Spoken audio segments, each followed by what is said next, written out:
आधे बाउल दही में 4 चम्मच MDH चटनी पुदीना मसाला डाला, स्टर करो, पुदीना चटनी तैयार। MDH चटनी पुदीना मसाला।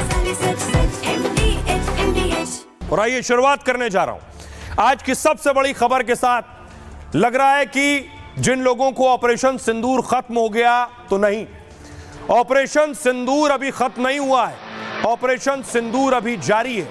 आज सेना ने बाकायदा प्रेस कॉन्फ्रेंस की है, इंडियन आर्मी की प्रेस कॉन्फ्रेंस थी जिसमें बताया गया कैसे भारतीय सेना के पराक्रम के आगे पाकिस्तान ने घुटने टेक दिए। देखिए,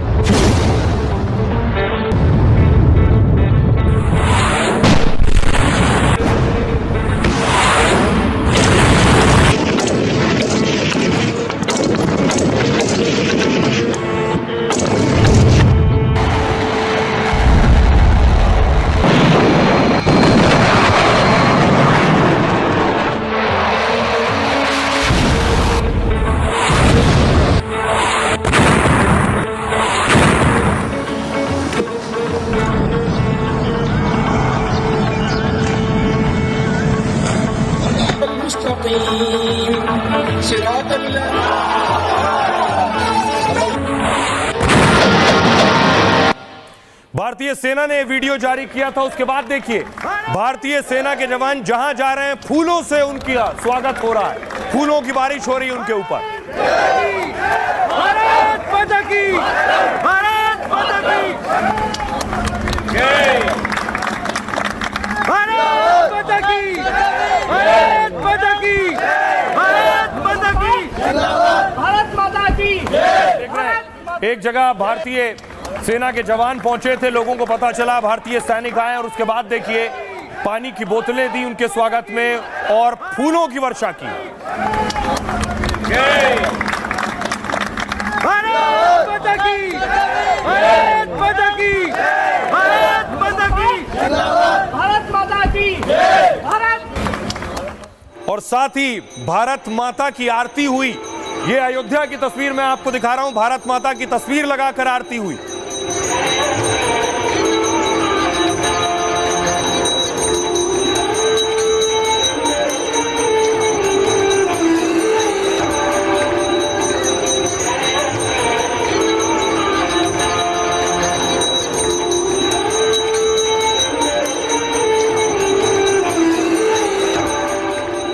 और दूसरी तरफ शहबाज शरीफ का मजाक उड़ रहा है, चारों तरफ पूरी दुनिया में उनके वीडियो वायरल हैं। शहबाज शरीफ कैसे घबरा गए और सरेंडर कर दिया है।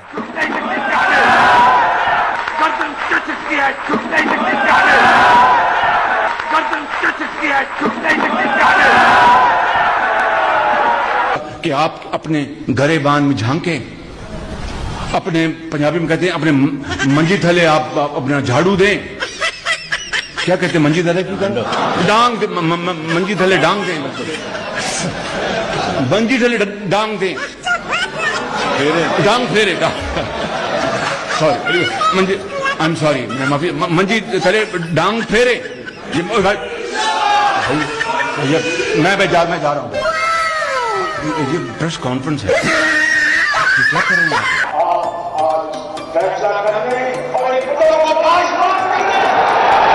मैं इंशाल्लाह वादा करता हूँ कि जल्द आपसे मिलूंगा और फिर वो बातें बताऊंगा जिससे पाकिस्तान अजीम बनेगा, अजीम बनेगा।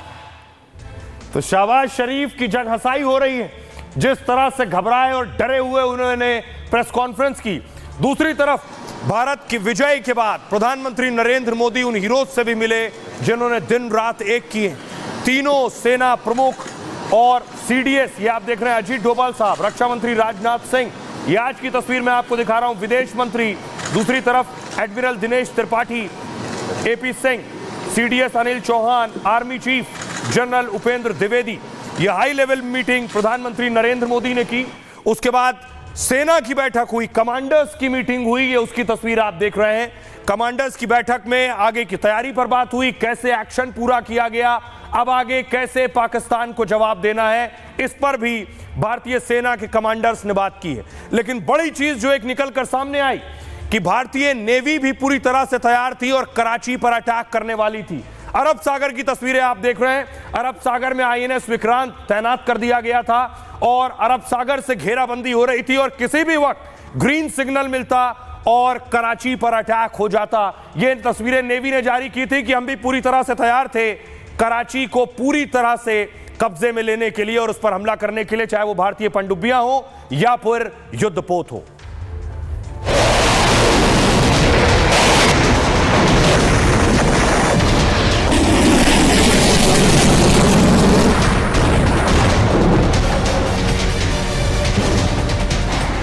ऑपरेशन सिंदूर अभी खत्म नहीं हुआ। पाकिस्तान और आतंकियों की हर हिमाकत का मुंहतोड़ जवाब देगा भारत। मोदी ने पूरी दुनिया को बता दिया कि सीज फायर की आड़ में अब पाकिस्तान अगर कुछ करेगा तो हिंदुस्तान का जवाब बहुत खतरनाक और बहुत विध्वंसक होगा। पाकिस्तान से अगर गोली चलेगी तो भारत से गोला चलेगा। ये सारी एक्टिविटीज तो वॉर में शामिल हैं, तो ये कहना मुश्किल है कि आगे क्या होगा। वो स्पेक्यूलेटिव जोन में आ जाता है और मैं स्पेक्यूलेट नहीं करना चाहता। 4 दिन में ही पाकिस्तान ने अपनी ड्रोन और मिसाइल वाली साजिश का अंजाम देख लिया। ब्रह्मोस में चुन चुन कर पाकिस्तान के 11 एयरबेस तबाह कर दिए। उसके कई रडार और डिफेंस सिस्टम को भी तहस नहस कर दिया। पाकिस्तान के 40 जवान भी ढेर हो चुके हैं। यह देश का ऐलान भी है और दुश्मन को चेतावनी भी कि अब हमला किया तो छोड़ेंगे नहीं। पाकिस्तान वालों से पूछ लेना चाहिए कि ब्रह्मोस मिसाइल की ताकत क्या है। तो ब्रह्मोस की ताकत क्या है, योगी कह रहे हैं पाकिस्तान वालों से पूछो, वो भी बता सकते हैं। लेकिन प्रधानमंत्री ने बताया है ऑपरेशन सिंदूर खत्म नहीं हुआ है। प्रधानमंत्री ने अमेरिका को भी बता दिया और भारतीय सेना ने भी बता दिया है सिर्फ सीज फायर हुआ है, भारत का ऑपरेशन पूरा नहीं हुआ है। पीएम मोदी ने पाकिस्तान के खिलाफ यह बड़ा ऐलान किया है, कहा पाकिस्तान से गोली चलेगी तो यहां से गोला चलेगा। पाक कोई भी हरकत करता है तो अंजाम खतरनाक होगा। अब आतंक के खिलाफ कोई बात नहीं होगी, बस कार्रवाई होगी। पीएम मोदी ने अमेरिका को भी साफ और कड़ा संदेश दे दिया है, कहा हमें किसी मध्यस्थता की कोई जरूरत नहीं है। कश्मीर को लेकर अब केवल एक ही मुद्दा बचा है और वो मुद्दा पीओके को वापस कराना है, इसके अलावा कुछ और नहीं है। जब तक आतंकियों का सफाया नहीं होता ऑपरेशन चलेगा। सेना को आतंकियों और घुसपैठियों पर एक्शन की खुली छूट है। अब पाक के ड्रोन, मिसाइल या जेट आए तो उसकी कीमत चुकानी होगी। सेना ने बयान जारी कर पाक की हिमाकत और नुकसान की जानकारी दी। कहा पाकिस्तान ने जम्मू से लेकर पठानकोट, जैसलमेर तक हमला किया। उनके लगातार एयरबेस और पोस्ट पर हमले को हमने नाकाम किया, लेकिन हमने पाक के कई एयरबेस और डिफेंस सिस्टम तबाह कर दिए। हमारे ऑपरेशन में पाकिस्तान के 40 अफसर और जवान मारे गए। यह जानकारी पहली बार सामने आई है कि भारतीय सेना ने भी पाकिस्तान के 40 जवान मार गिराए। हमारी नेवी पूरी तरह तैयार थी। कराची भी हमारे टारगेट पर था। हमारे पास उनके हर बेस, हर सिस्टम को निशाना बनाने की क्षमता है, लेकिन हम चाहते हैं हमारे दुश्मन आगे तनाव बढ़ाने की कोशिश ना करें। अब भारत के बारे में आपको बताऊं कि भारत ने आखिर बिना शर्त, जी हां, बिना शर्त यह जंग रोकी है। वो शर्त कौन कौन सी हैं और कौन सी चीजें जो प्रतिबंध पाकिस्तान पर लगाए थे वो जारी रहेंगे। स्ट्राइक यानी पहली सीज फायर के बाद एक्शन जारी रहेगा वाटर स्ट्राइक का। युद्ध विराम समझौते में कोई पूर्व शर्त नहीं है, मतलब पाक के साथ सिंधु जल संधि स्थगित ही रहेगी। स्थगित नहीं, ये रद्द है और रद्द ही रहेगी। यानी भारत पानी को लेकर जानकारी साझा नहीं करेगा। अपनी जरूरत के हिसाब से भारत पानी रोकेगा और बिना सूचना के ही बांधों से पानी छोड़ता भी रहेगा। जब चाहेगा पाकिस्तान में बाढ़ और सूखा ला सकता है। दूसरी बात, entry ban, Attari Wagah border पर आवाजाही पहले की तरह बंद रहेगी, यानी पाकिस्तान के लोग भारत नहीं आ सकेंगे। पाक नागरिकों के सभी तरह के वीजा सस्पेंड रहेंगे। तीसरी स्ट्राइक, व्यापार और एयर स्पेस, पाकिस्तान से सभी तरह के व्यापार पर रोक रहेगी। भारतीय जहाज न पाकिस्तानी बंदरगाह की ओर जाएंगे और न ही कोई पाकिस्तानी जहाज भारतीय तट पर आ सकेंगे। भारत और पाकिस्तान का एयर स्पेस बंद रहेगा। भारत विदेश जाने के लिए पाक के हवाई रास्ते का इस्तेमाल नहीं करेगा। अब सवाल ये, हम लोगों के बीच गए, हमने जानने की कोशिश की कि पाकिस्तान ने घुटने टेक दिए। भारतीय सेना का शौर्य और प्रधानमंत्री की नीति और इच्छा शक्ति का यह नतीजा है। सुनिए लोग क्या कह रहे हैं। घर में घुसकर मारा है, कब्र तुम्हारी खोदी है, और दिल्ली के सिंहासन पे बैठा बाप तुम्हारा मोदी है। ये डरने वाला नहीं है, झुकने वाला नहीं है। पाकिस्तान सिर्फ और सिर्फ जो है अमेरिका के आड़ में कहीं ना तो कहीं छिपने की कोशिश कर रहा है। उसके पास कोई असला बारूद नहीं है। बात बता रहा हूँ, उंगली दिखा के कह रहा हूँ, आतंकवादियों समझ जाओ, मेरे देश की धरती क्या देवीय शक्ति है।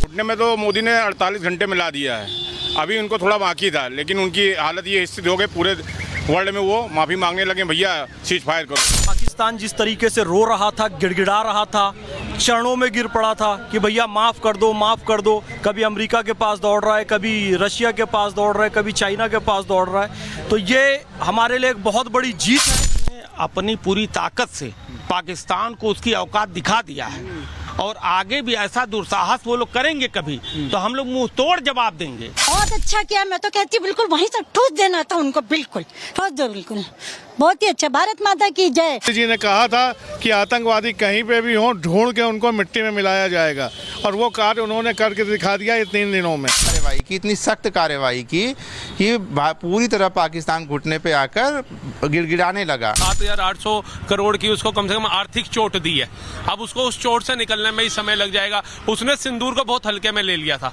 और नरेंद्र मोदी जी ने सिंदूर की उनको अहमियत बता दी।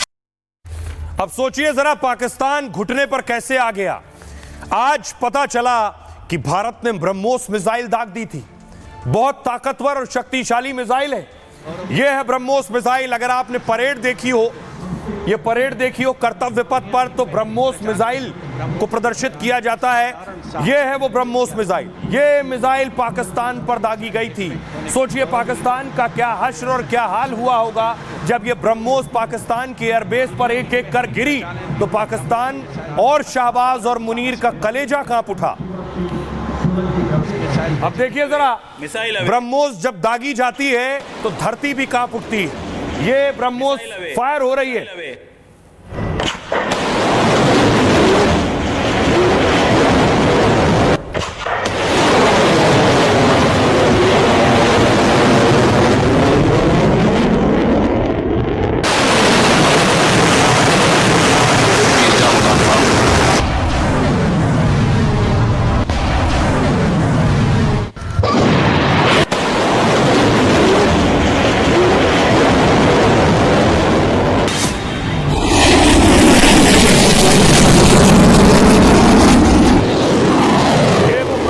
देख रहे हैं जो पाकिस्तान पर दागी गई, उनके एयरबेस पर दागी गई।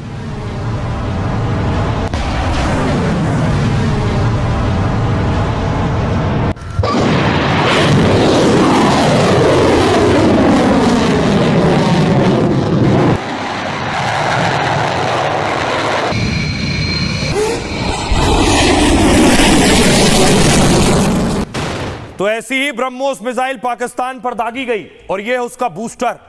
यह बूस्टर बीकानेर में मिला है, उसकी नोज भी इसे कहा जाता है। यह सबूत है इस बात का कि पाकिस्तान पर भारत ने अपनी सबसे ताकतवर मिसाइल ब्रह्मोस दागी। उसके पीछे का हिस्सा बूस्टर पीछे रह जाता है जो बीकानेर में मिला। अब देखिए जहां यह गिरा, जाके यह मिसाइल ब्रह्मोस जहां जहां गिरी उसकी तस्वीर देखिए। यह पाकिस्तान का एयरबेस था, नूर खान एयरबेस। इसका हश्र क्या हुआ अगली तस्वीर में आपको दिखाऊं। यह है जब ब्रह्मोस गिरी है जाकर नूर बेस पर, पूरी तरह से तबाह हो गया ये बेस। नूर खान बेस में आके गिरा है। ये अटैक हुआ है नूर खान बेस पे, बिल्कुल घर के सामने। अभी एक जहाज गुजरा है और ये नूर खान बेस के ऊपर अटैक हुआ है। ये अभी एक दूसरा ब्लास्ट भी हुआ है हमारी ये नूर खान एयर बेस पे, और बहुत तेजी से ये एक और अटैक हुआ, और ये आप लोग देख सकते हैं कि कितना ये काफी ज्यादा हुआ है। ये भी सेकंड ब्लास्ट हुआ है और ये काफी हैवी ब्लास्ट हुआ है। ये नूर खान बेस में आके गिरा है। ये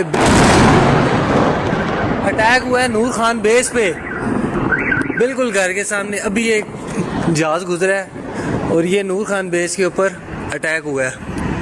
ये अभी एक दूसरा ब्लास्ट भी हुआ है हमारी ये नूर खान। दूसरा एयरबेस पर ब्रह्मोस दागी गई। ये है, इसका नाम है शाहबाज एयरबेस। हमले से पहले की तस्वीर आप देख रहे हैं, पूरा रंग रोगन दिखाई दे रहा है। ब्रह्मोस गिरने के बाद की तस्वीर देखिए, अगली तस्वीर देखिए। ये आप देख रहे हैं ऊपर का हिस्सा जो ये आपको नजर आ रहा है, ये पूरा उजड़ चुका है। यहां ब्रह्मोस दागी गई। केवल ब्रह्मोस से ऐसा थर्राया ये एयरबेस कि सब कुछ पूरा स्ट्रक्चर उजड़ गया है। ये ब्रह्मोस की ताकत शाहबाज एयरबेस पर नजर आई। जकोकाबाद में ये शाहबाज एयरबेस है। ब्रह्मोस एक ही नहीं, और भी एयरबेस पर दागी गई। दूसरा एयरबेस जो पाकिस्तान का है वो है भुलारी। ये भुलारी एयरबेस देख रहे हैं, पाकिस्तान का सही सलामत दिखाई दे रहा है आपको। अगली तस्वीर देखिए ब्रह्मोस गिरने के बाद। ये आप देखिए दूसरी तस्वीर, ये जो मैं आपको दिखा रहा हूं, ऊपर से छेद आपको नजर आ रहा है। यहां ब्रह्मोस आकर गिरी है और ये एक और बेस पाकिस्तान का तबाह हो गया है। पहली तस्वीर आप देख रहे हैं, ठीक दिख रहा है। दूसरी देखिए तस्वीर, अगला हिस्सा तबाह हो गया है। इमारत की छत टूट गई है, इमारत को नुकसान हुआ है, पूरा ढांचा इमारत का तबाह हो गया है। अगली तस्वीर देखिए, यह है शेख जायद एयरपोर्ट रहीम यार खान, और इस जगह भी ब्रह्मोस दागी भारत ने। अगली तस्वीर देखिए जरा, यह ब्रह्मोस गिरने के बाद गड्ढा देखिए, यहां ब्रह्मोस आकर गिरी है। पूरी तरह से यह एयरबेस भी तबाह हो गया है। तो भारत ने ऐसी जगह पाकिस्तान को वार किया, ऐसी जगह हमला किया है कि पाकिस्तान की जो पीएम मोदी और बाकी मंत्रियों ने कहा कि पुश्ते याद रखेंगे ऐसा हमला, कि एक न्यूक्लियर पावर, सोचिए पाकिस्तान एक परमाणु सक्षम मुल्क है और पहली बार दुनिया के किसी देश ने किसी न्यूक्लियर पावर पर अटैक किया है। न अमेरिका ने किसी न्यूक्लियर पावर पर अटैक किया, न इजराइल ने किसी पर किया, न रूस ने किया। भारत ने एक न्यूक्लियर पावर कंट्री पर अटैक किया। देखिए जरा कौन कौन से एयरबेस पर अटैक किया है और उन एयरबेस पर कौन कौन से फाइटर थे। सबसे पहले देखिए, नूर खान एयरबेस जो है वो रावलपिंडी में था। ये पाकिस्तानी वायुसेना का अहम कमांड सेंटर था। यह पाकिस्तानी वायुसेना का कमांडिंग सेंटर भी था और यहीं से पाक के वीवीआईपी नेता विदेश जाते थे। राजधानी इस्लामाबाद से सिर्फ ये 10 किलोमीटर दूर है। पाक का परमाणु कमांड सेंटर भी पास में है। यह चेतावनी थी कि अगला टारगेट परमाणु कमांड सेंटर पर होगा। दूसरा एयरबेस रफीक एयरबेस, यह शोरकोट में है। यह JF-17 और मिराज विमानों का बेस था। यह भारत से सिर्फ 150 किलोमीटर की दूरी पर। पाक भारत के खिलाफ ऑपरेशन में इस बेस का इस्तेमाल कर रहा था। पाक के जवाबी हमले की ताकत भारत ने कमजोर कर दी।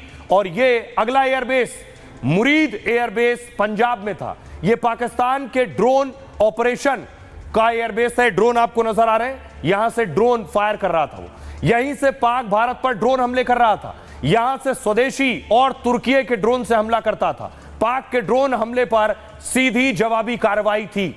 एक और एयरबेस देखिए, सिंध में सुक्कूर एयरबेस। सिंध और बलूचिस्तान में सेना का बड़ा अड्डा था। ये ज्यादातर F-16 यहीं से ऑपरेट कर रहे थे। दक्षिण में पाक को रसद हथियार सप्लाई यहीं से होती थी, लेकिन भारत ने दक्षिण में इसका हवाई संपर्क काट दिया। भारत बॉर्डर के सबसे करीब यह था सियालकोट एयरबेस पूर्वी पंजाब में। जम्मू से सियालकोट बेस सिर्फ 44 किलोमीटर दूर था। जम्मू और पंजाब में यही ऑपरेशन कर रहा था। भारत ने इसे नष्ट कर बॉर्डर पर इसके पैर उखाड़ दिए और पाक सेना को भारत के हवाई हमले की जानकारी देर से मिलती है। रहीम यार खान पंजाब में ये एयरबेस था, एयरपोर्ट था। पाकिस्तान का ये बड़ा एयरपोर्ट एयरबेस है। यहां से पाक की कई अंतर्राष्ट्रीय उड़ानें जाती हैं। भारत के हमले से एयरपोर्ट को बड़ा नुकसान हुआ। यहां भी ब्रह्मोस दागी गई है। रहीम यार खान पे 1 हफ्ते के लिए एयरपोर्ट को बंद कर दिया गया। चुनियन पंजाब में रडार सिस्टम है, पंजाब में हवाई निगरानी का बड़ा अड्डा था और इसे नष्ट कर पाक का सूचना तंत्र तोड़ दिया। भारतीय विमान कम जोखिम के साथ जाने लगे। सरगोदा पंजाब यह पाकिस्तान का सबसे सुरक्षित एयरबेस माना जाता था। पाकिस्तान ने यहीं अपने F-16 भारत की ओर छोड़े थे। सरगोदा में फाल्कन और मिराज विमान की भी स्क्वाड्रन मौजूद है। सरगोदा के पास परमाणु अड्डा और कमांड सेंटर भी था। भारत ने कमांड और कंट्रोल ढांचे को चकनाचूर कर दिया पाकिस्तान के। एक और एयरबेस जहां ब्रह्मोस दागी वो स्कार्दू है। गिलगिट बाल्टिस्तान में पाक का अहम एयरबेस। यहां से श्रीनगर और लेह की दूरी 200 किलोमीटर से कम है। मतलब 5 मिनट में पाक के विमान भारत आ सकते थे। यहां से पाकिस्तान JF-17 विमान का ऑपरेशन करता था और इसे नष्ट करने से पाक और चीन दोनों पर असर पड़ता। एक और एयरबेस पाकिस्तान का भोलारी एयरबेस कराची में, यहां भी ब्रह्मोस दागी गई। पाकिस्तान का सबसे नया और हाईटेक एयरबेस था। नौसेना और हवाई सेना दोनों के लिए अहम सेंटर था। रडार सिस्टम और सैन्य विमान का बड़ा अड्डा था ये। इसे नष्ट कर भारत ने कराची को असुरक्षित कर दिया। एक और एयरबेस देखिए, जैकोबाबाद एयरबेस सिंध और बलूचिस्तान में था। इसका इस्तेमाल सैन्य तैनाती के लिए किया जाता है। पश्चिमी हिस्से में पाक निगरानी सप्लाई में इस्तेमाल करता था। भारत ने पश्चिमी हिस्से का उसका हवाई संपर्क काट दिया। यानी सोचिए 11 एयरबेस पाकिस्तान और किसी भी देश की सबसे बड़ी ताकत उसकी हवाई ताकत होती है। उड़ के दुश्मन को मार सकता है अपने फाइटर्स के जरिए, और वो फाइटर्स उड़ते हैं एयरबेस से। भारत ने 11 एयरबेस तबाह कर दिए। सुनिए जरा क्या कुछ कह रहे हैं इस पे अब रक्षा मंत्री राजनाथ सिंह और एयर मार्शल ए.के. भारती। भारतीय सेना ने शौर्य और पराक्रम के साथ साथ संयम का भी परिचय देते हुए पाकिस्तान के अन्य ठिकानों पर भी प्रहार करके करारा जवाब दिया है। हमने केवल सीमा से सटे सैन्य ठिकानों पर ही नहीं कार्रवाई की, बल्कि भारत की सेनाओं की धमक उस रावलपिंडी तक सुनी गई जहां पाकिस्तानी फौज का हेडक्वार्टर मौजूद है। हमने पूरे पश्चिम पाकिस्तान में एयरबेस, कमांड सेंटर, सैनिक ढांचा, एयर डिफेंस सिस्टम को निशाना बनाया। हमने इस्लामाबाद के पास चकलाला को भी निशाना बनाया। हमने उन्हें साफ संदेश दिया कि किसी भी दुस्साहस को बर्दाश्त नहीं किया जाएगा। सरगोदा, भुलारी, जकोबाबाद में भी टारगेट किए। मुरीद, रफीक और चुनिया में रडार पर भी टारगेट किए गए। रहीमयार खान और सकर भी तबाह किए। अब यह है कि पाकिस्तानी सेना को ब्रह्मोस मिसाइल के ख्वाब और सपने आएंगे कि भारत ने कौन सी मिसाइल दागी थी। इस मिसाइल की ताकत देखिए जरा। यह है ब्रह्मोस एक हाइपरसोनिक क्रूज मिसाइल है। इसकी रफ्तार ध्वनि से भी लगभग 3 गुना तेज है। यानी आवाज की जो रफ्तार होती है उससे भी 3 गुना तेज। यानी 1 सेकंड में ही यह 1 किलोमीटर चली जाती है। इसकी रफ्तार लगभग 3700 से 4000 किलोमीटर प्रति घंटा है। इसलिए कुछ मिनट में भारत ने कई टारगेट उड़ा दिए। ब्रह्मोस मिसाइल 10 मीटर ऊंचाई पर उड़ान भरती है। इससे किसी भी एयर डिफेंस की पकड़ में नहीं आती है। यही वजह है कि ब्रह्मोस के सामने पाकिस्तान के एयर डिफेंस फेल हो गए। जमीन से जमीन पर हमले की रेंज इसकी 450 किलोमीटर है। यानी एयरबेस 450 किलोमीटर होता तब भी यह दागी जा सकती थी, और इसे 800 किलोमीटर तक बढ़ाया भी जा सकता है। इस रेंज में दिल्ली से ही इस्लामाबाद टारगेट पर है। अभी तक टारगेट 450 किलोमीटर रेंज में ध्वस्त किए गए हैं। इसे जमीन, हवा, समंदर कहीं से भी लॉन्च कर सकते हैं। पनडुब्बी से भी पानी के अंदर 50 मीटर पर छोड़ सकते हैं।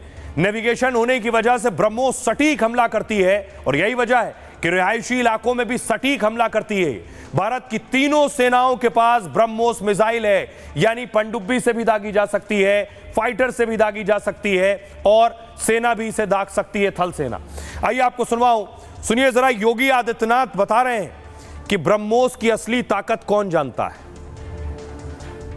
ब्रह्मोस मिसाइल क्या होती है, अभी आपने ऑपरेशन सिंदूर के अंदर इस मिसाइल के पराक्रम की एक झलक देखी होगी, और नहीं देखी होगी तो कम से कम पाकिस्तान वालों से पूछ लेना चाहिए कि ब्रह्मोस मिसाइल की ताकत क्या है। आतंकवाद को जब तक हम पूरी तरह कुचलेंगे नहीं, तब तक समस्या का समाधान होगा भी नहीं। अब समय आ गया है जब इसको कुचलने के लिए हम सबको एक स्वर से प्रधानमंत्री मोदी जी के नेतृत्व में पूरे भारत को, पूरे उत्तर प्रदेश को मिलकर के इस अभियान के साथ जुटना होगा। आतंकवाद कुत्ते की पूंछ है जो कभी सीधी होने वाली नहीं, जो प्यार की भाषा मानने वाली नहीं है। उसको उसकी भाषा में जवाब देने के लिए तैयार होगा, और इस दिशा में भारत ने ऑपरेशन सिंदूर के माध्यम से दुनिया को एक संदेश दे दिया है। और आइए आपको बताऊं, ब्रह्मोस ऐसी दागी गई कि ब्रह्मोस की डिमांड बढ़ चुकी है, और ब्रह्मोस अब उत्तर प्रदेश में बनने जा रही है। आज से ही ब्रह्मोस यूनिट की शुरुआत कर दी गई है। योगी आदित्यनाथ देखिए खुद पहुंचे थे, रक्षा मंत्री राजनाथ सिंह भी मौजूद थे, और ब्रह्मोस की यूनिट यूपी में लग गई है, और अब उत्तर प्रदेश में भी ब्रह्मोस बनेगी।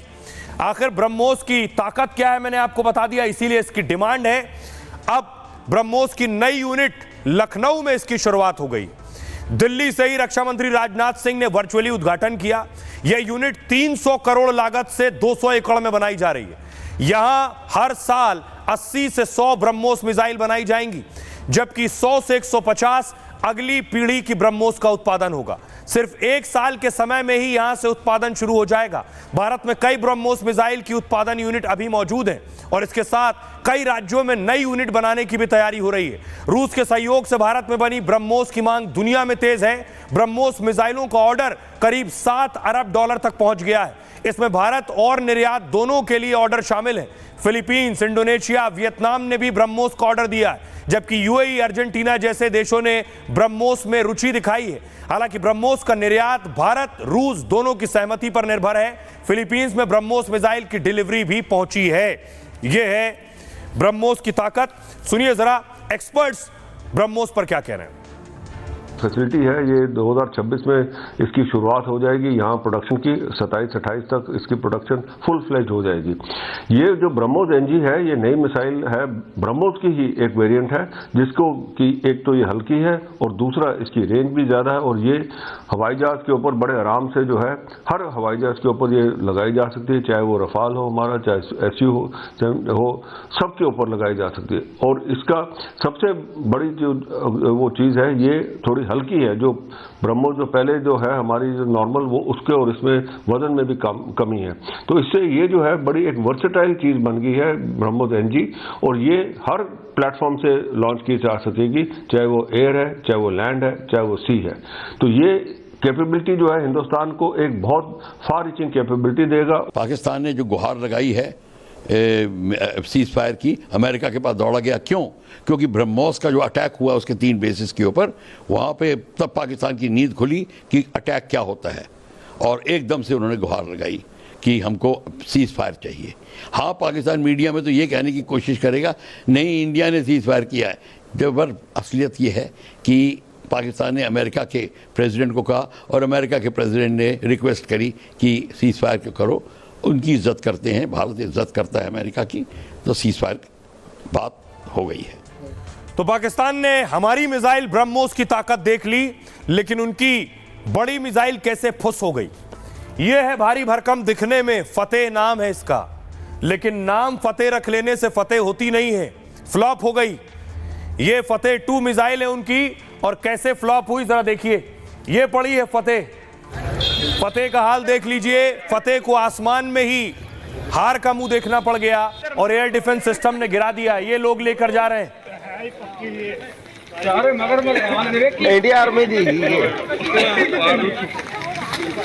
भारतीय सेना ने फतेह का जनाजा निकाल दिया।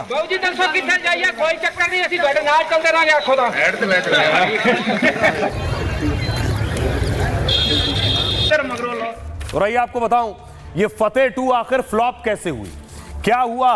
पाकिस्तान को जिस मिसाइल पर बहुत फख्र था और बड़ी बड़ी बात करता था, उसका देखिए क्या हुआ हश्र। ये है फतेह।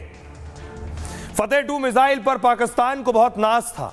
वो फतेह 2 को अचूक और बेहद सटीक मानता था।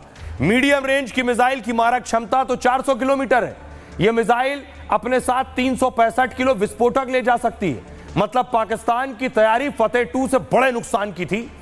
अपने ड्रोन, छोटी मिसाइल नाकाम होने पर फतेह 2 चलाया था। उसका दावा था कि फतेह 2 को S-400 भी भारत का पकड़ नहीं पाएगा, इसलिए भारत में खास टारगेट के साथ फतेह 2 दाग दी गई। ईरान से मिली मिसाइल फतेह 2 को पाकिस्तान ने अपग्रेड किया था और इसे मीडियम रेंज की सबसे खतरनाक मिसाइल बताता था। उसे लग रहा था कि फतेह 2 में से भारत में तबाही की खबर आएगी, लेकिन भारत के एयर डिफेंस सिस्टम ने उसके सपने को मिट्टी में मिला दिया। भारत की डिफेंस प्रणाली को रडार फतेह से फतेह 2 की जानकारी मिली कि आ रही है, और उसने हरियाणा के सिरसा में फतेह 2 को हवा में ही गिरा दिया। इस मिसाइल के खात्मे से ही पाकिस्तान के हौसले पस्त हो गए। उसे अंदाजा हो गया जब फतेह 2 भारत ने उसका यह हाल कर दिया तो बाकी हथियार भी भारत के सामने चलने वाले नहीं है। यानी फतेह 2 पे के फ्लॉप होते ही पाकिस्तान ने सरेंडर का फैसला कर लिया। सुनिए क्या कुछ कहा है एमईए ने प्रेस कॉन्फ्रेंस में। सोफिया कुरैशी क्या कह रही है। पाकिस्तान ने हाई स्पीड मिसाइल सुबह 1:40 पर इस्तेमाल करके पंजाब के एयरबेस स्टेशन को दागने की कोशिश की।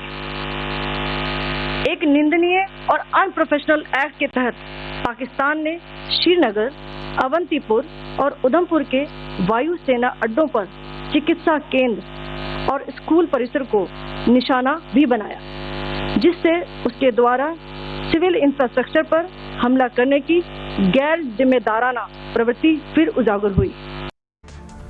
अब आपने देख लिया पाकिस्तान की मिसाइल का हाल क्या हुआ, लेकिन मैं आपको बताऊं कि भारत की ये पाकिस्तान की मिसाइल है जिनका हश्र आप देख रहे हैं, और भारत ने जो इन्हें गिराया है उससे आपको अंदाजा होगा कि पाकिस्तान ने कौन कौन सी उनकी मिसाइल ढेर कर दी है।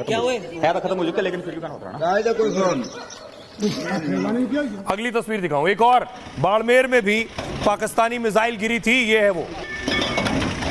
अब आपको बताऊं कि भारत के सामने और भारत की मिसाइलों के सामने पाकिस्तान की मिसाइल कहीं ठहरती है क्या, उनका कंपैरिजन देखिए जरा। भारत के पास अग्नि 5 है, भारत की सबसे ताकतवर मिसाइल है ये इंटरकॉन्टिनेंटल बैलिस्टिक मिसाइल है, इसकी रेंज है 5500 किलोमीटर। चीन, पाकिस्तान समेत आधी दुनिया इसकी रेंज में परमाणु हथियार ले जाने में सक्षम है। पाकिस्तान के पास ऐसी एक भी मिसाइल नहीं है। पाकिस्तान के पास है शाहीन 3, पाकिस्तान के पास यही सबसे खतरनाक मिसाइल है। इसकी रेंज 2750 किलोमीटर है और परमाणु हथियार ले जाने में सक्षम है ये। पूरा भारत भी इसकी जद में नहीं आता है। भारत की अग्नि 5 के आगे कहीं नहीं टिकती है। भारत के पास ब्रह्मोस है, दुनिया की सबसे घातक मिसाइल मानी जाती है। सुपरसोनिक क्रूज मिसाइल है ये, 400 से 700 किलोमीटर तक इसकी रेंज है, जिसे बढ़ाया भी जा सकता है। परमाणु हथियार भी ले जा सकती है और 4939 किलोमीटर प्रति घंटा इसकी रफ्तार है। बीच रास्ते में ही अपना डायरेक्शन यानी दिशा भी बदल सकती है। पाकिस्तान की है शाहीन 1, कम दूरी की बैलिस्टिक मिसाइल है ये, रेंज 750 से 1000 किलोमीटर है। 2013 के बाद कोई परीक्षण इसका नहीं किया पाकिस्तान ने।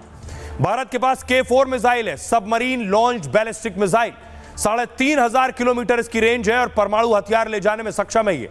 पूरा पाकिस्तान इसकी जद में आता है, बीच रास्ते में दिशा बदलने में सक्षम है। इस टक्कर की कोई मिसाइल पाकिस्तान के पास नहीं है। शाहीन 2 जमीन से हवा में मार करने वाली मिसाइल है ये, रेंज इसकी 2500 किलोमीटर है, परमाणु हथियार ले जा सकती है अपने साथ। भारत के पास है पृथ्वी 3 बैलिस्टिक मिसाइल है ये, 750 किलोमीटर इसकी रेंज है और परमाणु हथियार ले जाने में सक्षम है। हमले के 25 मीटर के दायरे में सब कुछ खत्म। पाकिस्तान के पास बाबर है, मीडियम रेंज सब सोनिक क्रूज मिसाइल है, इसकी रेंज 900 किलोमीटर है, परमाणु वॉर हेड ले जाती है ये। भारत के पास है बराक 8, जमीन से हवा में मार करने वाली मिसाइल, 16 से 30 किलोमीटर इसकी रेंज है और 2469 किलोमीटर प्रति घंटा रफ्तार है। पाकिस्तान के पास है Gauri, medium range ballistic missile है ये, रेंज इसकी 1500 किलोमीटर है। 2015 में आखिरी बार इसे टेस्ट किया गया। तो मिसाइल की ताकत की तुलना में भारत पाकिस्तान से कहीं आगे। आइए आपको सुनवाऊं, सुनिए जरा उन लोगों को, उन परिवार के लोगों को जिन्होंने अपनों को पहलगाम हमले में खोया था, क्योंकि इस जंग को भारत के जीतने के बाद सबसे ज्यादा सुकून उनके दिलों को मिला है। क्या कह रहे हैं वो? क्यों धन्यवाद, ये बहुत छोटे शब्द हैं।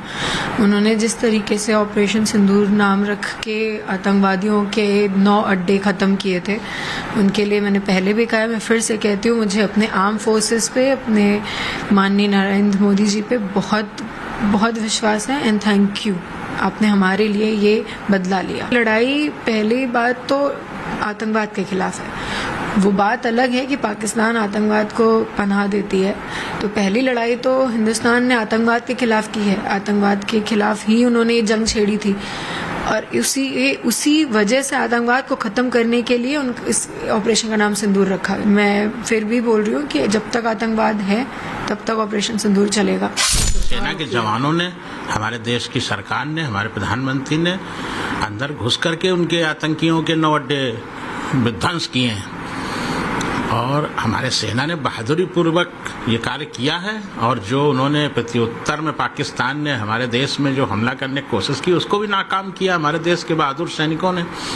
अब इसके बाद सरकार ने जो निर्णय लिया है वो सोच समझ कर ही लिया होगा। सरकार ने तो प्रतिशोध लेने का पूरा प्रतिशोध लिया ही है। आतंकियों के 9 अड्डे पाकिस्तान में जो थे उनको नष्ट करने का काम किया है, ये कोई छोटी बात नहीं है। और उसके बाद सरकार की कार्रवाई कोई वहां के निर्दोष नागरिकों को मारने की नहीं थी, ना ही कोई हिंदू समाज का व्यक्ति चाहता है। हम लोग तो चाहते हैं कि आतंकवाद का सफाया हो, आतंकवादियों का सफाया हो। अब सुन रहे थे, सुनिए, जिन्होंने अपने बेटे को खोया है वो भी कह रहे हैं कि भारत और भारत की मंशा और इच्छा पाकिस्तान में किसी आम नागरिक को मारने की नहीं थी। ये अब देखिए जरा, आखिर कैसे भारत ने पाकिस्तान को मारा ये तो हमने आपको बता दिया, लेकिन भारत ने अपनी रक्षा कैसे की, हमें आपको कैसे बचाया। ये जो हमले पाकिस्तान से आ रहे थे, इन्हें रोकना भारत के सामने चुनौती भी था और भारत की कोशिश भी थी कि भारत का कोई नागरिक जख्मी भी ना हो। इसलिए भारत का डिफेंस सिस्टम काम कर रहा था। और डिफेंस सिस्टम कौन कौन से थे? पहली तस्वीर देखिए, S-400 डिफेंस सिस्टम बॉर्डर पर लगा हुआ था। अकेले S-400 नहीं, ऐसे कई सिस्टम लगे हुए थे। एक S-400 उनमें से एक था। अगली तस्वीर देखिए, यह है Barak 8। Barak 8 air defence system भी काम कर रहा था, यह भी बॉर्डर पर लगाया गया था। तीसरी तस्वीर दिखाऊं मैं आपको, स्पाइडर, यह भी एयर डिफेंस सिस्टम है, वही रक्षा प्रणाली जो सीमा पर पाकिस्तान के हमलों को रोक कर रही थी।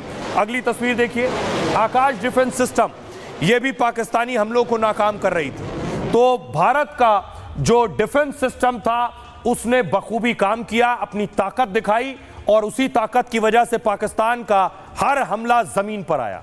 S-400 देखिए, भारत का सबसे मजबूत सुरक्षा कवच, ये ड्रोन, मिसाइल और विमान को खाक कर सकता है। ये 600 किलोमीटर तक दुश्मन के टारगेट को ट्रैक कर सकता है। यानी पाकिस्तान में 600 किलोमीटर पहले कोई भी हमला आ रहा है उसे ये ट्रैक कर लेगा और फिर 400 किलोमीटर दूर से ही उसे ढेर कर सकता है। S-400 में 4 तरह की खतरनाक मिसाइलें लगी होती हैं। रूस से मिला ये हथियार एक साथ 36 टारगेट खत्म कर सकता है। इजराइल के आयरन डोम से भी ज्यादा असरदार है ये। पाकिस्तान के हर हमले को इसने नाकाम कर दिया। अगला डिफेंस सिस्टम है बराक 8। पाकिस्तान को भारत ने बराक 8 से करारा जवाब दिया। भारत इजराइल ने मिलकर ये अचूक मिसाइल बनाई। 3 टन वजनी मिसाइल की रेंज करीब 100 किलोमीटर है। यह खतरे का पता लगाने वाली रडार प्रणाली से लैस है। यह लड़ाकू विमान, ड्रोन और मिसाइल ढेर करने में सक्षम है। और खास बात यह है कि बराक 8 बिना धुएं के आगे बढ़ती है, इसलिए कई बार दुश्मन को अंत तक अंदाजा ही नहीं होता है कि पाकिस्तान के कई हमले में बराक ने ऐसे ही नाकाम कर दिए। एक और डिफेंस सिस्टम आकाश, यह अमेरिका का हाईटेक मिसाइल रक्षा कवच है। भारत ने तैयार किया है, DRDO ने तैयार किया है। जमीन से आसमान तक हर खतरे से निपटने में सक्षम है। DRDO द्वारा विकसित आकाश की रेंज 45 किलोमीटर है और मतलब छोटी दूरी के टारगेट को तबाह करने में माहिर है। ये एक साथ 64 टारगेट ट्रैक कर और उसे तबाह कर सकता है और इसने एक साथ कई जगह पाकिस्तान की कोशिश नाकाम की है। यह है स्पाइडर, यह भी बॉर्डर पर तैनात थी जब दुश्मन और करीब से हवाई हमला कर रहा था, जैसे लाहौर से अमृतसर बेस टारगेट है या फिर सियालकोट से जम्मू टारगेट हो, तब भारत स्पाइडर मिसाइल से डिफेंस करता है क्योंकि इसकी रेंज 15 से 25 किलोमीटर है। रडार से लैस ये मिसाइल दुश्मन का काल है और रडार से लैस ये मिसाइल दुश्मन का खत्म कर देती है जो हथियार है, क्योंकि ये बेहद खामोशी से हमला करती है। दुश्मन इसकी लॉन्चिंग या लोकेशन नहीं पता कर पाता है, ये इसकी खासियत। डिफेंस एक्सपर्ट को सुनिए, वो बता रहे हैं कि भारत की रक्षा प्रणाली ने कैसे शानदार काम किया है। ऑपरेशन सिंदूर में हमारे तरफ से, भारत की तरफ से जबरदस्त अटैक हुए हैं, लेकिन हमने बड़ी कोशिश की है कि टेररिस्ट टारगेट्स, ट्रेनिंग कैंप्स और अब 400 ड्रोन श्रीनगर, जैसलमेर, भूज, कहीं भी बोलिए उन्होंने दे दनादन छोड़ दिए। लेकिन हमारी जो एयर डिफेंस थी इतनी तगड़ी थी। तो आपने बिल्कुल ठीक बोला है, ये लड़ाई नहीं है, लेकिन ऑपरेशन सिंदूर इंग्लिश में कहते हैं till you can break their teeth. कहां से हारे हैं? ये ड्रोन सेंटर था, उनको मार दिया उन्होंने। जो एक ड्रोन उनका सेंटर था लश्कर-ए-तोयबा के ट्रेनिंग कैंप में, तो ये जब इनको पता चला कि ट्रेनिंग कैंप में लोड, तो भारत ने मारा है। और जो प्रेस ब्रीफिंग में सच पता चल जाता है, भारत पूरी दुनिया को बता रहा है कि हमने क्या क्या डैमेज किया। लेकिन पाकिस्तान से इतना झूठ आ रहा है। लोग पढ़ रहे थे और फौरन लोगों ने लिखा है कि हवाई जहाज गिरे, लेकिन आज तक कोई हवाई जहाज नहीं गिरा। अब सोचिए जरा, बड़ी बात यह है कि जो हमले में मारे गए लोग हैं क्या उन्हें इंसाफ मिल गया है। इसके बाद ये जो पहलगाम की तस्वीरें मैं आपको दिखा रहा हूं, जिसके बाद भारत ने तय किया कि वो पाकिस्तान से बदला लेगा और आतंकियों को ढेर करेगा। ये हुआ भी। अगली तस्वीर मैं आपको दिखाऊं, ये वो लोग हैं जो पहलगाम हमले में जिनकी जानें गई। अब बदला कैसे हुआ, इंसाफ कैसे हुआ, अगली तस्वीर देखिए जरा। ये जो ताबूत उठे ये आतंकियों के ताबूत थे, और आतंकियों में भी छोटे मोटे आतंकी नहीं, बड़े बड़े आतंकी। और आतंकियों को ढेर कर भारत ने पहलगाम हमले का बदला भी लिया। इंसाफ भी हुआ, और उन लोगों के लिए भी इंसाफ है जिन्होंने अपनी आंखों के सामने अपनों को खोया था। ये ताबूत पाकिस्तानी झंडे में लपेटे गए, ये आतंकियों के ताबूत हैं। सबसे पहले जो ढेर हुआ आतंकी हाफिज मोहम्मद जमील, आतंकी मौलाना मसूद अजहर का बड़ा बहनोई है। ये आतंकी संगठन जैश ए मोहम्मद का आतंकवादी, जैश के लिए फंडिंग जुटाने का काम करता था। भारत में कई आतंकी हमलों में इसका सीधा कनेक्शन था। बहावलपुर में जैश के आतंकी कैंप का मुखिया था ये। दूसरा आतंकी मांगरा मोहम्मद यूसुफ, जैश के सरगना मौलाना मसूद अजहर का बहनोई था ये। मसूद अजहर के आतंकी संगठन जैश का मुख्य सदस्य 1999 में IC-814 विमान के अपहरण में भी शामिल था। जैश में आतंकियों को हथियार की ट्रेनिंग की जिम्मेदारी मोहम्मद यूसुफ की थी। जम्मू कश्मीर में कई आतंकी हमलों में सीधा कनेक्शन था इसका। उस्ताद जी मोहम्मद सलीम घोसी साहब के नाम से जाना जाता था। मोहम्मद यूसुफ के अलावा मुरीदके में लश्कर के आतंकी कैंप का इंचार्ज था ये। लश्कर के इस आतंकी कैंप का नाम मरकज तैयबा था, और इसी आतंकी की मौत पर पाकिस्तान ने सम्मान दिया। पाक की फौज की तरफ से गार्ड ऑफ ऑनर दिया गया इसे। मुदस्सर और अबू जंदाल नाम से भी इसे जाना जाता था। खालिद आतंकी संगठन लश्कर तैयबा का मुख्य सदस्य था जो आतंकी मारा गया। जम्मू कश्मीर में हुए कई आतंकी हमलों में शामिल रहा ये। अफगानिस्तान से हथियारों की तस्करी करता था। जनाजे में पाक आर्मी के अफसर भी शामिल हुए। खालिद के साथ अबू अक्शा नाम से भी इसे जाना जाता था। एक और आतंकी मोहम्मद हसन खान, आतंकी संगठन जैश ए मोहम्मद का मुख्य सदस्य था ये। पीओके में ऑपरेशनल कमांडर असगर कश्मीरी का बेटा। जम्मू कश्मीर में हुए कई आतंकवादी हमलों में शामिल रहा है ये। तो जितने आतंकी मारे गए हैं वो ये बता रहा है कि भारत का निशाना सटीक था, और 100 आतंकी भारत ने ढेर किए हैं। सुनिए जरा क्या कुछ कह रहे हैं।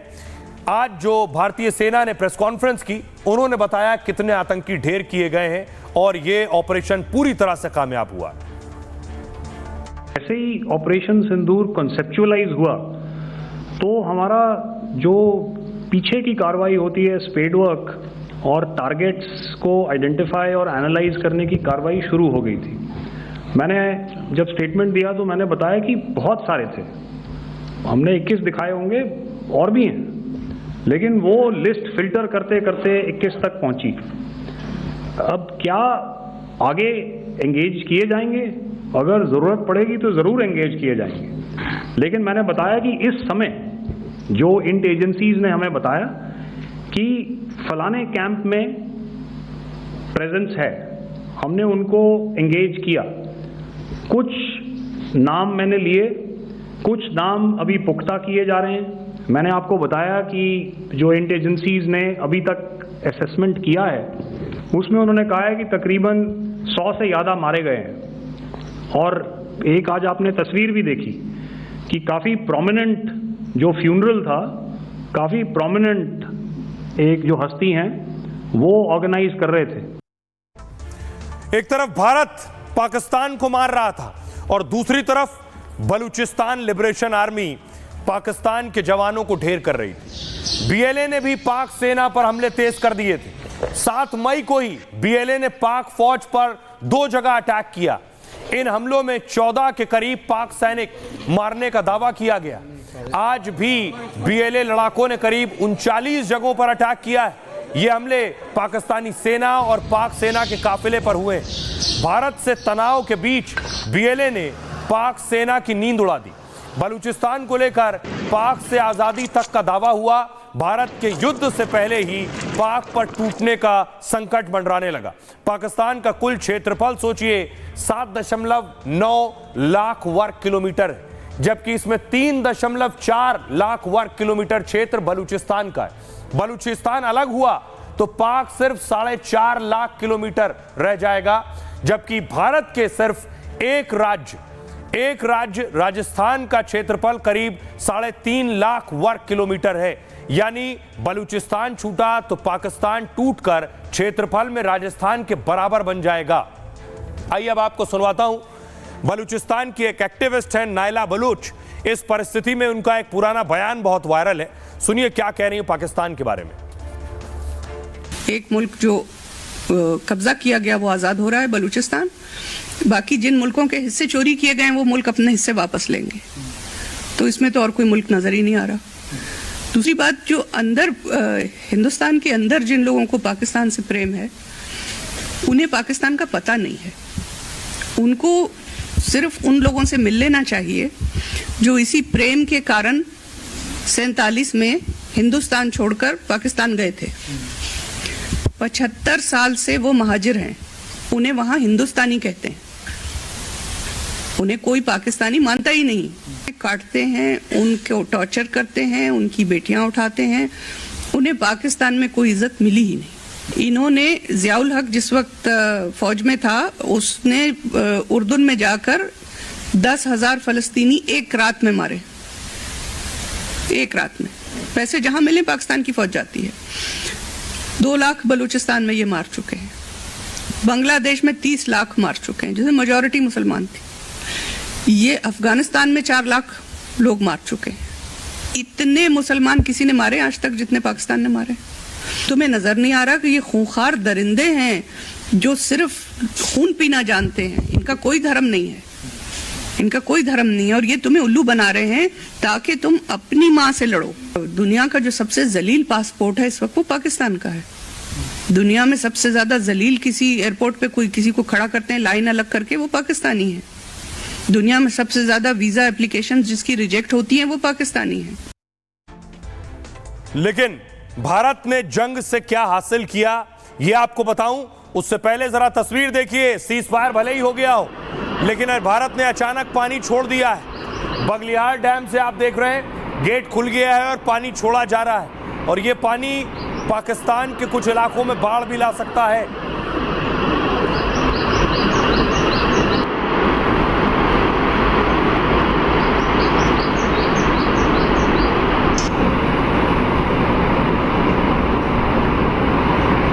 दूसरी तस्वीर देखिए सलाल डैम की। सलाल डैम से भी पानी छोड़ दिया गया, लंबे वक्त से पानी रोक कर रखा गया था। ये सारा पानी अचानक पाकिस्तान के इलाके में पहुंचेगा। जो सिंधु समझौता रद्द किया गया है, वो समझौता रद्द करने के पीछे बड़ी वजह यह है कि अब हम पाकिस्तान को नहीं बता रहे हैं हम कब पानी छोड़ रहे हैं, कितना पानी छोड़ रहे हैं। तो 3 बड़ी चीजें जो पाकिस्तान पर हमला करने के बाद भारत ने जीती है और हासिल की। पहली चीज, पहला है सैन्य सफलता। आतंकियों के खात्मे के साथ भारत ने 3 बड़े लक्ष्य हासिल किए। पीएम मोदी ने कहा था आतंकियों को मिट्टी में मिला देंगे। भारतीय सेना ने 9 आतंकी अड्डों को मिट्टी में मिला दिया। बावलपुर, मुरीद के, मुजफ्फराबाद में आतंकी कैंप ध्वस्त हो गए। हाफिज सईद, मसूद अजहर के हेडक्वार्टर तबाह हो गए। मसूद अजहर के परिवार के 10 लोग मारे गए। मसूद अजहर का भाई रऊफ अजहर मारा गया। ऑपरेशन सिंदूर में 100 से ज्यादा आतंकियों का खात्मा हुआ। आतंकियों के ट्रेनिंग और लॉन्चिंग पैड तबाह हो गए। दूसरा लक्ष्य राजनीतिक। भारत ने सिंधु जल संधि को सीमा पर आतंकवाद से जोड़ा। जब तक पाकिस्तान आतंकवाद बंद नहीं करेगा तब तक सिंधु समझौता पूरी तरह से रद्द। पाकिस्तान के 17 करोड़ लोग प्रभावित होंगे। भारत से व्यापार पर प्रतिबंध जारी रहेगा। पाकिस्तान से व्यापार पर प्रतिबंध जारी रहेगा। पाकिस्तानी एयरलाइंस के लिए एयर स्पेस बंद रहेगा। पाकिस्तानी नागरिकों के लिए वीजा बैन जारी रहेगा। पाकिस्तान आर्थिक रूप से और कमजोर होगा। तीसरा और आखिरी जीत, मनोवैज्ञानिक जीत। भारत ने पाकिस्तान को सख्त संदेश दे दिया है। भारत ने घुस के मारेंगे वाली नीति को साकार किया है। सेना ने पाकिस्तान के अंदर आतंकियों को ढेर किया। भारत ने आतंकवाद पर सख्त फैसला लिया। आतंकी हमले को भारत के खिलाफ युद्ध माना जाएगा। भारतीय सेना के एक्शन से सेना पर भरोसा और मजबूत हुआ है। ये 3 बड़े लक्ष्य भारत ने हासिल किए। सुनिए सियासतदानों को। भारत ने कायदे से पीटा। पहले तो आतंकवादियों के अड्डों को तहस-नहस किया, फिर पाकिस्तान की सेना ने जब आतंकवादियों के समर्थन में खड़ी हुई तो उनको भी उनकी औकात बता दिया। और भारत की सेना पर और भारत की सरकार पर देश को गर्व है। भारत की सेना ने अपना गौरव, अपना पराक्रम, अपना शौर्य, अपनी बहादुरी का परिचय दिया। पाकिस्तान में घुस के 9 आतंकी ठिकानों को ध्वस्त कर दिया, बर्बाद कर दिया। हम सेना के शौर्य को नमन करते हैं, उनकी बहादुरी को नमन करते हैं और साहस का परिचय दिया है पाकिस्तान को मुंह तोड़ जवाब देने में। भारतीय सेना ने बढ़िया जवाब जो है पाकिस्तान के लोगों को दिया है और भारतीय सेना पर हम लोगों को गर्व है। वायुसेना, थल सेना, हमारे सैनिकों का, हमारी फौज का जो पराक्रम और शौर्य है, मैं उसको सलाम करना चाहता हूं। और भारतीय सेना ने एक बार दोबारा दिखाया है कि वो दुनिया की सर्वोत्तम सेनाओं में से एक है। भीख मांग रहा था, गिरगिरा था पाकिस्तान की सीज फायर कर लीजिए। हमारी शर्तों पे सीज फायर हुआ है, तो हमें क्या फर्क पड़ता है कि कौन घोषणा करे नहीं घोषणा करे। सबसे पहले ट्वीट किसने किया? Donald Trump. सेकंड ट्वीट किसका हुआ? डिप्टी प्राइम मिनिस्टर पाकिस्तान, जो फॉरेन मंत्री भी हैं। और उसके आधे घंटे 45 मिनट के बाद हमारे विदेश मंत्री जयशंकर साहब ने ट्वीट किया। और दूसरा चीज़, हम क्या युद्ध लड़ने गए थे पाकिस्तान से? हम युद्ध तो लड़ने नहीं गए थे। हम तो गए थे वहाँ आतंकियों का सफाया करने। हमने 9 ठिकाने एक रात में साफ कर दिए। हमने एक बहुत ही टारगेटेड इंटरवेंशन किया था, प्रिसीजन के साथ, सिविलियन कैजुअलिटी ना हो इंश्योर किया, मिलिट्री एस्टेब्लिशमेंट को ना छुआ, आतंक की प्रयोगशालाओं पर सिर्फ वार किया। 9 आइडेंटिफाइड प्लेसेस। विश्व ने देख लिया कि भारत की सेना का क्या पराक्रम है। जिस तरह से आपने देखा कि पाकिस्तान की पार्लियामेंट में वहाँ के सांसद रो रहे थे फूट फूट के। वहाँ के सांसद अपने प्रधानमंत्री को कह रहे थे बुज़दिल है और डरपोक है, मोदी जी का नाम नहीं ले सकता। जिस तरह से वो घुटने के बल पे आए और जिस तरीके से उनकी तबाही हुई है, हमने कोई टारगेट नहीं किया। लेकिन जब उन्होंने हमारे सैन्य ठिकानों पे गया तो हमने उनकी चाहे फतेह 1 हो और चाहे जितनी मिसाइल और ड्रोन हो, उसको सबको न्यूट्रलाइज किया। लेकिन आज उनके तमाम एयरबेस तबाह हो गए। अब सोचिए जरा, भारत ने पाकिस्तान को पीटा और ये जंग जीते हम, लेकिन भारत का एक पड़ोसी चीन परेशान हो गया। जो चीन पहलगाम हमले के बाद भारत के साथ खड़ा था, वो चीन जंग जब पाकिस्तान हारा तो अब पाकिस्तान के साथ खड़ा हो गया है। पाकिस्तान की हां में हां मिला रहा है, कह रहा है हम पाकिस्तान के साथ खड़े हैं। दुनिया भर में सबसे ज्यादा चर्चा चीन के दोगलेपन की है। पहलगाम में आतंकी हमले के बाद बीच का रास्ता अपना रखा था, भारत और पाकिस्तान से शांति बनाए रखने की अपील कर रहा था। चीन पहलगाम आतंकी हमले की निंदा कर रहा था, लेकिन भारत के पाक पर एक्शन के बाद चीन का रुख बदल गया। इसके बाद चीन को भारत की ताकत का एहसास हुआ और पर्दे के पीछे खड़ा चीन खुलकर सामने आ गया। चीन के विदेश मंत्री ने पाकिस्तान के रक्षा मंत्री से बात की। विदेश मंत्री वांग यी ने कहा उनका देश पाकिस्तान की संप्रभुता, क्षेत्रीय अखंडता और राष्ट्रीय स्वतंत्रता को बनाए रखने में उसके साथ खड़ा रहेगा। चीन ने पाकिस्तान को जिम्मेदार देश भी बताया, संयम बनाए रखने का हवाला देकर सराहना भी की, जिसका सीधा मतलब था कि चीन पाक का साथ देगा। तो सवाल ये, क्या भारत को अब 2 फ्रंट पर लड़ना होगा? चीन पाकिस्तान के साथ क्यों है? पहली वजह, भारत का चीन और पाकिस्तान दोनों से सीमा विवाद है। भारत पाकिस्तान के बीच करीब 3,323 किलोमीटर की सीमा है। इनमें 740 किलोमीटर एलओसी है, जिसे लेकर दोनों देशों में विवाद रहता है। हिंदुस्तान और चीन के बीच करीब 4,057 किलोमीटर लंबी एलएसी है। एलएसी का मतलब लाइन ऑफ एक्चुअल कंट्रोल, यानी ये पूरी तरह से विवादित है। और चीन के ताजा रुख से साफ है कि भारत को दोनों फ्रंट पर निपटना होगा। दूसरी वजह, दरअसल पाकिस्तान का चीन में भारी निवेश है। सीपेक प्रोजेक्ट में चीन ने भारी पैसा लगा रखा है, जो कॉरिडोर है चीन और पाकिस्तान का। चीन ने पाक के दूसरे बड़े इलाकों में भी निवेश कर रखा है। ऐसे में चीन का आर्थिक हित पाकिस्तान से जुड़ा है। तीसरी वजह, बलूचिस्तान में चीन का निवेश है। तीसरी वजह, पाकिस्तान का बलूचिस्तान प्रांत उससे अलग होना चाहता है। वहां बगावत हो रही है, बलूचिस्तान के लोग भारत के करीब हैं। ऐसे में चीन को बलूचिस्तान में पैसा फंसने का डर सता रहा है। चौथी वजह, चीन की माली हालत खराब हो रही है, जबकि भारत तेजी से विकास कर रहा है। चीन को नुकसान हो रहा है, निवेशक भाग रहे हैं। इसमें से ज्यादातर निवेशक भारत के साथ आना चाहते हैं। ऐसे में चीन भारत को अस्थिर करना चाहता है। पांचवी वजह, चीन पाकिस्तान को हथियार सप्लाई करता है। पाक को फाइटर जेट और ड्रोन चीन से मिलते हैं। HQ-9P एयर डिफेंस सिस्टम भी चीन ने दिए हैं। चीन पाक को बड़ी संख्या में मिसाइल सप्लाई करता है। साफ है कि पाकिस्तान चीन का बड़ा हथियार मार्केट है। छठी वजह, अमेरिका और चीन में दुश्मनी है। ऐसे में चीन को डर है कि पाक पर पकड़ कमजोर होगी। भारत पाक तनाव में अमेरिका बीच में पड़ा। पाकिस्तान में अमेरिका के दखल से उसकी मुश्किलें बढ़ेंगी। ऐसे में साफ है कि भारत को टू फ्रंट पर अब लड़ाई लड़नी है। चीन भारत को पहले धोखा दे चुका है और धोखा उसकी फितरत रही है हमेशा से। आइए अब आपको सुनवाता हूं। आज अर्नब गोस्वामी ने चीन की चालाकी और चाल भी बताई और पाकिस्तान का हाल भी बताया। सुनिए। अब इसमें ट्विस्ट है चाइना का। चाइना पर बहुत नज़र रखने की ज़रूरत है। ये ऐसा देश है ना, कभी भारत उस पर भरोसा नहीं कर सकता और हमें टारगेट करना पड़ेगा। और आखिर में मैं एक बात कहूँगा, देखिए ये ब्रह्मोस मिसाइल क्या है। ये BrahMos missile unmatch speed and precision वाली मिसाइल है। ऐसा कोई R&D ने कोई ऐसा मिसाइल अभी तक बनाया नहीं है जो 450 से लेके 800 किलोमीटर की दूरी तक अटैक कर सकता है। और ये है पूरी स्टोरी कल की जो बात हुई। अब इसके बाद कोई भी, ये लोग पाकिस्तानी वैसे भी सीरियल अच्छा बनाते हैं, ये टीवी सीरियल अच्छा बनाते हैं, आपको पता है। ये टीवी सीरियल बना रहे हैं कि हमारी लव स्टोरी, एक तरफ हमारी लव स्टोरी में शहबाज शरीफ, एक तरफ डोनाल्ड ट्रंप और शहबाज शरीफ की क्या कहते हैं, एंडलेस लव स्टोरी को क्या कहते हैं सर इनके एंडलेस लव स्टोरी, अंतहीन लव स्टोरी चल रही है। मगर उसके बीच में चाइना का एंगल आ गया। चाइना ने कहा भाई हम तो हमने कहा था we are friends for all seasons, मगर चाइना बहुत लेफ्ट आउट फील कर रहा है।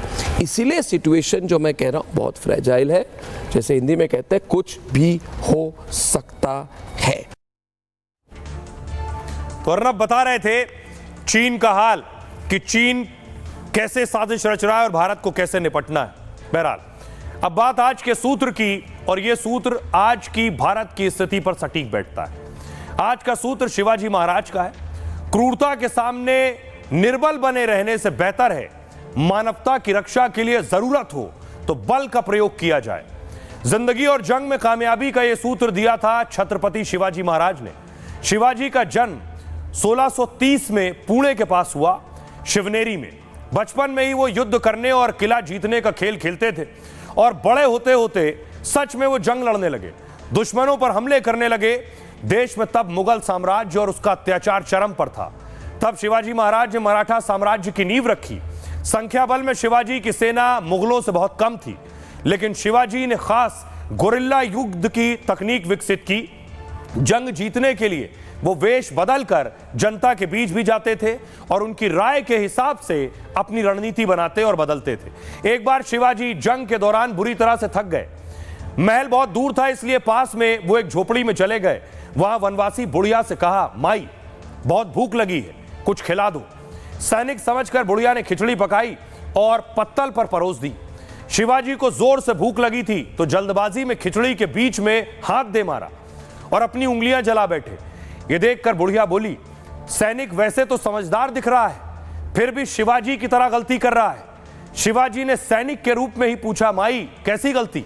बुढ़िया बोली, तुम किनारे की ठंडी खिचड़ी की बजाय खिचड़ी के बीच में हाथ डालकर अपनी उंगलियां जला रहे हो, वैसे ही शिवाजी भी छोटे छोटे किलों को जीतकर अपनी शक्ति नहीं बढ़ा रहा, वो बड़े किलों को सीधे जीतने की कोशिश में मुंह की खा रहा है। शिवाजी ने इस बात को गंभीरता से लिया, नए सिरे से तैयारी की और फिर शिवाजी औरंगजेब से कोई लड़ाई नहीं हारे और उन्होंने ही मुगल साम्राज्य के खात्मे की पटकथा लिखी थी।